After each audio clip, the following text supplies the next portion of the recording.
Hey, how's everybody doing? So this is gonna be, I guess, a twist in terms of the types of videos I've done in the past. As some people might know here, I actually live in Massachusetts, in a suburb outside of Boston, and I just saw a great game. Um, I am a Celtics fan, and so it's a great basketball game against the Warriors. And the Celtics came back from a 12-point deficit and they won by about 15 points or so. And I paced the Warriors. I don't know who's gonna win this series, but it's gonna go wild. But I was thinking, what can I learn, or what can we learn as far as the application of athletics towards guitar playing? And I thought to myself, two things. So I've got I should go back a little bit. So I've got two boys, two sons. They're a little bit past adolescent. One of them is actually an extremely good athlete. The other one is, I call him an intellectual. Let's put it that way. Very cranium. Both are very, very smart. And I think there are three things we can learn from both endeavors, whether somebody is very athletic or whether somebody's very intellectual, or share traits between the two of them as guitar players. Um, the first one is a phrase I would say to my younger one, who is a really really great athlete.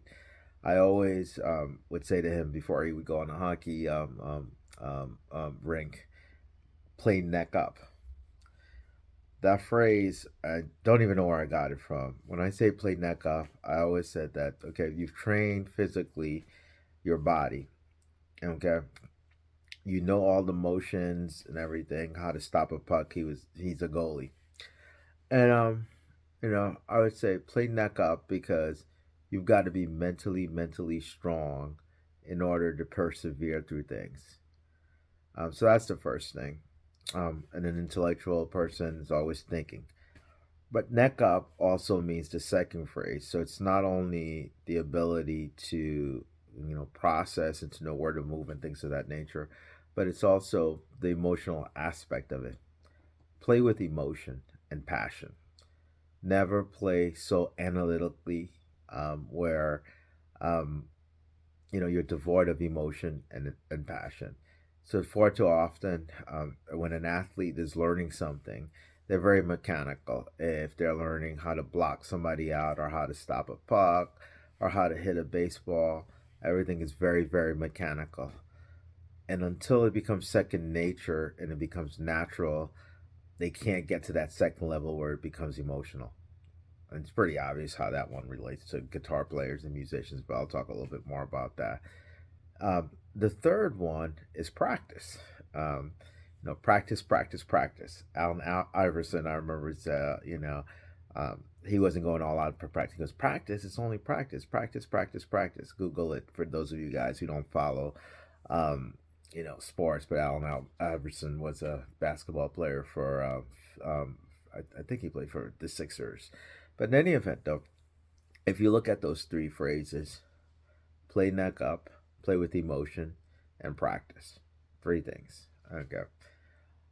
How does that apply? What does that have anything to do with a music channel, like what I have right now? The neck up portion to me gets to trying to understand your craft. So this is not an endorsement or full endorsement of like theory or anything like that, but I do believe that you have to understand what you're doing when you're playing, the guitar. Um, Before you can get to the level where you just say, "Oh, I'm just playing it," you have to put some work in there, and you have to understand somewhat at a certain level, some theory, some theoretical construction in terms of the fretboard, how everything works, and how the notes and everything sounds. So that's the first thing. The second thing is that if you do too much of that, um, it's hard to get to the emotional aspect of something.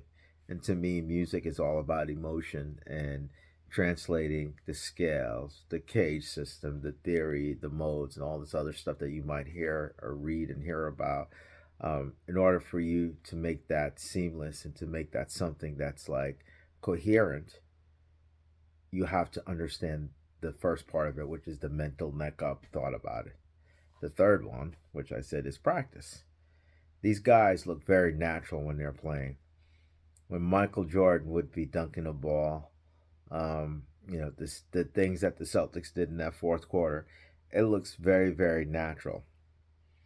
Um, but these guys and these athletes have put in hours and hours and hours and hours of practice. The same way the Wes Montgomerys of the world, the Bill Frisell's of the world, all of the great, great, great guitarists, Pat Martino, these guys practice their crafts and practice. And by practice, I don't mean that you have some sheet written out saying every day for 3 hours a day, I'm going to do, 25 minutes of scales, 30 minutes of modes, and, um, you know, 45 minutes of chord structure and learn this and that song. That just means that's somebody that's very disciplined. They're writing their practice. That's just a style of practicing. Practicing to me means that you are with your instrument. You are, playing something and working on something.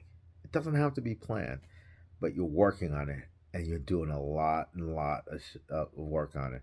I call it woodshedding. I don't care if you want to call it noodling or what have you. That's practicing. So I think those three elements are very, very common. Whether you are somebody that is athletic endeavors or intellectual endeavors, if you're playing with your neck up, think a little bit. Don't just play all over the place. If you do something from here with emotion, even though it's not neck up, but it is part of that, emotional aspect, and you practice. You practice the craft itself. It's gonna make you better at whatever you do in life, whether that be music, athletics, academics, work. So, hopefully,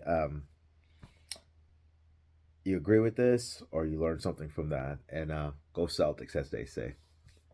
Bye now. Thank you for watching.